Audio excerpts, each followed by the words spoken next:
Rob Dillingham, a high school hoop sensation that has immediately turned into one of, if not the best guards in all of college basketball as a freshman. Not only that, but I think that he should be the #1 overall pick in this year's NBA draft, and here's why. Rob is coming off a 35-point explosion against a top 5 ranked Tennessee team, and although they lost the game, style of buckets that he's getting are absolutely electric. Not only that, but the style in which he scores translates to the NBA, especially when you take into consideration that today's NBA is ran by explosive guards who can drop 50 on your head on any given night. But not only explosive scoring guards, explosive scoring Kentucky guards. Let's dig a little deeper into that now. Rob Dillingham is currently averaging 15.3 points per game, 3.1 rebounds per game, and 3.9 assists per game. And let's not forget that he does this all coming off the bench. Now, while he wouldn't be the first NBA great that came off the bench during his time at Kentucky, I actually want to take a deeper look into why I think Rob Dillingham would be the safest pick for any organization. Let's start with Kentucky players in general, as they're a safe bet as 7 of them are in the All-Star game this year alone. But to get even more specific, Kentucky guards are almost as close to a surefire bet as you can get in today's NBA, filled with primary ball-handling combo guards who can work well out of the pick and roll and score whenever they want to.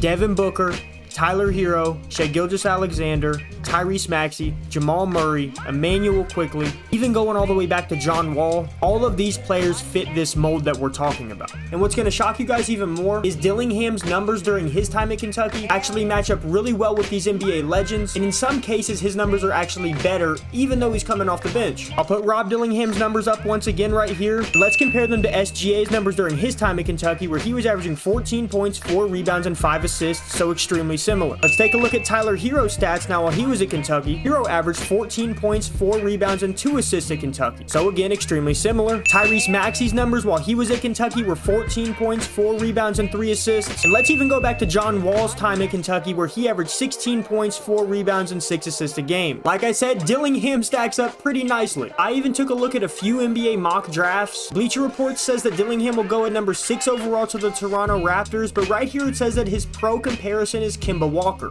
I think that's a great comparison, but even as you can see right here, Dillingham's numbers stack up extremely well against Kemba Walker, who had a time period where he dominated the NBA. I have a tweet right here from Hoop Herald that's one of the best and most reliable basketball Twitter pages you can find, and his comparison for Dillingham is Kyrie Irving mixed with Darius Garland, and once again the numbers add up extremely well. And in a year where there's nobody wowing and there is no clear-cut #1 overall pick like there is in typical years, I really think NBA scouts and GMs would be crazy not to consider Rob Dillingham at #1 because of the ability to score the ball that he has and how that matches up perfect for what lead guards and combo guards are doing now in today's NBA, along with taking into consideration the history of the Kentucky alumni and Kentucky guards specifically that are running rampant through today's NBA. I just have this weird feeling that a can't miss prospect because of history combined with his ability. However, I'm not a complete idiot, and the only real cause for concern I do have about Rob Dillingham is he is only 6'3", 175 pounds. And while that is around Tyrese Maxey and Trae Young style height, I also understand that there hasn't been a player picked at the #1 spot that's been below 6'5" or 6'6" since Kyrie Irving. But again, there just aren't very many prospects in this draft that wow me. Let me know what you guys think down in the comments. It's been fun watching them all season long, and I can't wait to see him dominate March Madness and the NBA in the future.